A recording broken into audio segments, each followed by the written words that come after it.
સુરત શહેરમાં ગુરુવારે મોડી રાત્રે અને વહેલી સવારે આગની અનેક ઘટનાઓ સામે આવી છે. શહેરમાં દહેશતનો માહોલ સર્જાયો છે.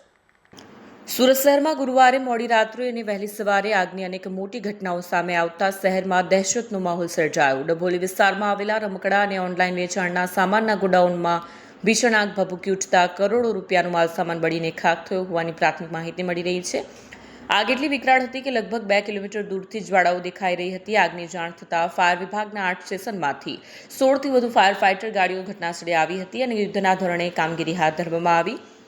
લાંબા સમયની જહેમત બાદ વહેલી સવારે આગ પર કાબૂ મેળવવામાં સફળતા મળી. બીજી તરફ પાંડેસરાના ડુંડી ગામ પાસે આવેલા ઓપન પ્લોટમાં ભીષણ આગ લાગતા અફરાતફરી મચી. આગની ઝપેટમાં એક ઓટો રિક્ષા બળીને ખાખ થઈ. જોકે સદનસીબે કોઈ જાનહાનિ નોંધાઈ નથી. ફાયર વિભાગની 2 ગાડીઓએ સ્થળ પર પહોંચી પાણીનો મારો ચલાવી આગને કાબૂમાં લીધી. આગ લાગવાનું ચોક્કસ કારણ હજુ જાણી શકાયું નથી. આ ઉપરાંત વેસુ વિસ્તારમાં આવેલી અગ્રવાલ સ્કૂલ નજીક જૈનમ ધ ગ્રાન્ડ અલ્ટિમા સી ટાવરના 9મા અને 10મા માળે આગ લાગતા રહેવાસીઓમાં ભયનો માહોલ સર્જાયો હતો. ફ્લેટમાં ફસાયેલા 60થી વધુ લોકોને હાઇડ્રોલિક પ્લેટફોર્મની મદદથી સુરક્ષિત બહાર કાઢવામાં આવ્યા.